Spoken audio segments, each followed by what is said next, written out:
Jimmy, vous êtes auteur, compositeur, interprète, de talent, enfin voilà, vous faites tout. Vous pouvez nous parler un petit peu du contenu de cet album maintenant? On va regarder un petit peu avec vous. Voilà, c'est Oriental Roots. Qu'est-ce que vous avez choisi d'exprimer à travers ce nouvel album qui pourrait être différent des albums précédents? Moi, ils n'arrivaient pas à me faire l'identité de musique. Alors à un moment, j'étais avec le producteur, il m'a dit bon, maintenant on va faire un truc. Il faut enlever le rhythm and blues, parce que je mélangeais beaucoup du rock avec. Il m'a dit on va aller en Algérie, on va faire la Jamaïque, la France, l'Angleterre, et on l'appellera Oriental Roots. On a mélangé avec des chansons françaises, avec des textes en français, arabe, anglais, et on a fait. J'étais très content. Et là, on sait que c'est du reggae mélangé avec l'oriental, c'est pour ça qu'on l'a appelé Oriental Roots. Racontez-nous cette rencontre avec les Wailers, on veut savoir quand même. Ben, les Wailers, c'est pas donné à tout le monde, mythique. Oui, parce que les Wailers, ils m'ont vu dans une émission de télé, ils étaient à l'hôtel, et comme je parlais de Bob... En France, ils passaient... En France, oui, voilà. Ouais. Et je parlais de Bob parce que j'aime beaucoup Bob Marley, vous avez de la paix, message, et eux, ils ont vu ça, ils ont dit au manager, il faut qu'on rencontre lui, parce qu'il parle de Bob. Ils ont aimé ce que j'avais fait comme reggae, et on s'est rencontrés, et on a été en Jamaïque, ils m'ont invité, et on a fait le titre, je fais un titre avec eux, 3 titres. Ils étaient ravis et moi j'étais. Et qui figure dans l'album Oriental Roots. Voilà. Vachement bien. Hein. C'est pas donné à tout le monde d'enregistrer avec les Wailers. Et c'est amusant, c'est ce métissage entre la culture américaine, reggae Jamaïque, et puis votre culture à vous d'origine. Comment vous le vivez ça? Vous avez envie, c'est vraiment une source d'inspiration qui va vous guider dans d'autres albums. Vous êtes bien dans ce genre de musique d'un type un petit peu nouveau quand même? Oui, j'aime bien parce que j'aime bien mélanger. En plus, j'écoute aussi des chansons françaises, comme par exemple Jacques Brel, j'aime bien.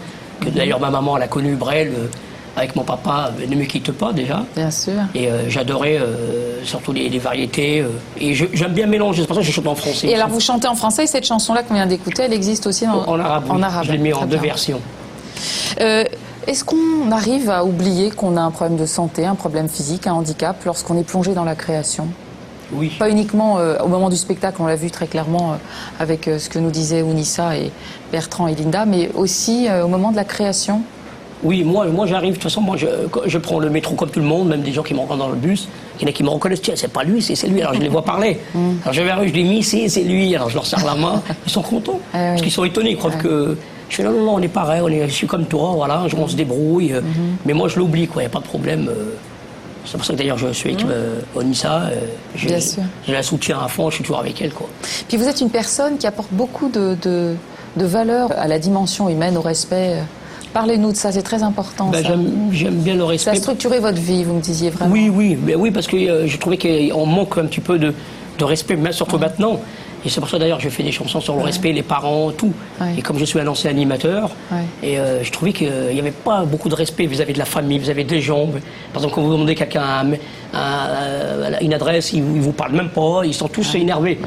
Et à un moment, je me suis dit, tiens, il faut faire une chanson sur ça, surtout pour les jeunes, quoi. Alors racontez-nous d'où vient justement cette passion du chant et de la musique. Ça remonte à assez loin quand même. Oui. Là aussi, une rencontre. Voilà, c'est pas mes histoires de rencontre, vous. Les Wailers, Ounissa, et puis racontez-nous votre belle histoire. Moi, la belle histoire, c'est que j'avais 6 ans, j'avais eu la polio, je suis parti d'Algérie, en France pour me soigner. Et on est à l'hôpital, on écoute beaucoup de musique, parce qu'on a que ça. C'est ça qui m'a fait un petit peu avancer. Et grâce à une infirmière, elle m'attendait toujours dans les douches, parce qu'on a des grandes douches. J'aime bien faire a cappella, parce qu'il y a de l'écho. Et à un moment, il y en a une qui m'a vu, elle m'a dit, tu sais chanter, toi? Je dis, mais non, je fais si. Elle a fait de l'école, là, bientôt. Et c'est à partir de là que j'ai commencé à faire de la musique. À partir, voilà, l'école, vous êtes dit, ça y est. Voilà. En sortant de l'hôpital, vous avez dit, c'est mon truc. J'avais que ça. L'école, c'était fini parce que j'arrêtais pas. Je ne sais pas où j'étais parce que j'allais en Algérie et repartir en France. Et c'est pas la même école parce que j'étais en 6e. Après, il fallait refaire le 6e. Après, je dis, j'arrête. Parce que j'en peux plus. Je ne sais même pas où j'étais. Et j'ai dit, il n'y a que la musique qui me sauve. Et après, je faisais des petites soirées dans les discothèques. Je faisais les veilleurs de nuit parce que j'étais animateur. Je faisais plein de trucs, quoi.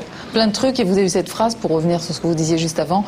Vous m'avez dit, j'ai pas eu besoin de faire des bêtises pour m'en sortir. Ah oui, c'est ça que je leur dis aux jeunes, même dans mes chansons, je leur fais comprendre que ma maman, elle est en Algérie. Mon papa, c'est pareil. Je suis tout seul. C'est-à-dire, moi, quand je suis venu là... J'étais dans un foyer tout seul, quoi. Je faisais la popote tout seul, je prenais le train, j'avais des béquilles. J'allais à la répète. Des fois, les gars, ils habitaient à côté de la répète, ils venaient pas. Et moi, je faisais 40 km, j'étais là, je frappais avec les cailloux dans la fenêtre. Je fais, oh, je suis là, les gars. Et, magnifique histoire de vie, volonté incroyable quand même. Je crois que c'est cette volonté supplémentaire qui fait peut-être la grandeur d'une personne qui a des différences, des difficultés de vie. On marque une toute petite pause et on se retrouve dans un instant juste après la pub. Jimmy, Jimmy, alors vous nous avez préparé une petite surprise, je le disais. Vous avez parlé d'un grand monsieur que j'adore personnellement, c'est Jacques Brel. Oui. Vous nous avez dit que petit, vous entendiez Ne me quitte pas, c'est la chanson, une des chansons fétiches de vos parents. Oui. Et là, vous allez nous la chanter en quoi? En arabe, parce que je l'ai traduit. C'était pas facile, hein. Mais je suis arrivé quand même. Et j'adore, et c'est vrai que j'aime bien la faire. Alors c'est vrai qu'on devait avoir votre Michel, guitariste qui devait venir, puis qui est toujours coincé entre la Bretagne et Paris. Voilà. Alors bon, bah écoutez, visiblement il n'est pas là. Vous nous le chantez maintenant? Je vais le faire, il n'y a pas de problème. On vous écoute. قولي لي لا لا أنا اللي ظالم بعد ما قطعنا بحور والموجات العالم خليتي لي مضرور ووحدي متمحن قولي لي لا لا قولي لي لا لا قولي لي لا لا أنا اللي ظالم بعد ما قطعنا بحور والموجات العالم خليتيني ندور وحدي متمحن قولي لي إن شاء الله لو كانت تولي قولي لي لا لا قولي لي لا لا قولي لي لا لا قولي لي لا لا أنا اللي ظلم بعد ما قطعنا بحور والموجات العالم خليتيني وندور وحدي متمحن قولي لي لا لا قولي لي لا لا قولي لي لا لا أنا اللي ظالم بعد ما قطعنا بحور والموجات العالم خليتيني ندور وحدي متمحن قولي لي لا لا قولي لي لا لا. Bravo. Alors racontez-nous votre amitié avec Onissa quand même, qui remonte à loin. 25 ans. Oh là là, Bon, ça ne se dit plus, ça ne se dit plus. Mais comment est-ce que vous êtes rencontrés? Dans quelles circonstances? Au musée Grévin. Oui, c'est d'accord. Oui, c'est encore une rencontre insolite dans un endroit pas prévu. Au musée Grévin, elle est venue et elle m'a demandé, voilà, j'ai une association, on dit art, est-ce que ça te dirait de venir participer? Je dis, mais il n'y a pas de problème, j'adore. Puis moi, j'aime bien m'investir tout le temps, ça j'adore parce que c'est mon truc, j'aime bien. Je lui dis, il n'y a pas de problème et c'est comme ça que j'ai rencontré Onissa. Et on avait fait le premier concert, j'avais joué, je ne sais pas plus, c'était pas l'UNESCO, mais c'était avant. Au théâtre Sylvia Montfort. Voilà. Et après, on ne s'est quitté plus. Qu'est-ce qui vous a séduit dans la personnalité de Jimmy, Onissa? C'est qu'il est vrai. J'aime les êtres qui sont vrais. Et il est plein d'énergie. Et c'est vraiment un artiste hors du commun. Il a beaucoup de talent. Oui, ça, on avait remarqué. Voilà. Une belle histoire d'amitié qui dure. Vous étiez produit dans les hors-la-loi ou pas, Jimmy? Non. Trop. Il a fait le casting, mais il n'a pas été retenu. C'est pas moi qui ai choisi. C'est vrai? Oui, il a fait le casting, il est venu, absolument, tout à fait. Donc cette fameuse honnêteté dont on parlait tout à l'heure, voilà, il y a un choix aussi du metteur en scène pour prendre une personne ou pas. Tout à fait. Sans être dans de la compassion, on va dire, gratuite. Vous avez une tournée, Oriental Roots Tower, de Jimmy Wahid. C'est où? C'est quand? Racontez-nous. Déjà, on a une tournée avec Melancholy Jazz. Ouais. Parce qu'il y a aussi... Oui, mais on va reparler après.